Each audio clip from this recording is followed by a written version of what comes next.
Friends, let us look at some of the important news. My name is Dinesh Haria and I will bring everyday news for all of you. As of yesterday, 84,332 new corona cases were reported all over India. Number of cases as of yesterday was 10.80 lakhs. As of yesterday, 24.6 crore Indian got vaccinated. This continuing decline in number of cases all over India, this is very good sign. In Mumbai, yesterday 749 new corona cases were reported. There is also a decline in number of cases in Mumbai. Red alert is issued to entire Konkan region of Maharashtra and orange alert to Mumbai and Thane due to heavy rain expected today. Calling for global unity, leadership and solidarity, Prime Minister Narendra Modi on Saturday emphasized the special responsibility of democratic and transparent societies to prevent future pandemic.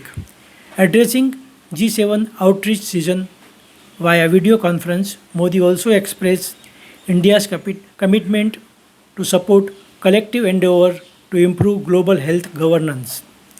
This is an oblique reference to lack of transparency displayed by China in dealing with COVID-19 outbreak and the World Health Organization poor leadership as the crisis engulfed the world. G7 summit PM calls for open vaccine chains, one world, one health. The Goods and Services Council on Saturday cut rate on COVID-19 related medicines, oxygen concentrator and testing kits but kept the rate of vaccine unchanged at 5%. Scared by second wave of COVID, 10 states sent oxygen ramp-up plan to center so that in future oxygen supply will not be in problem.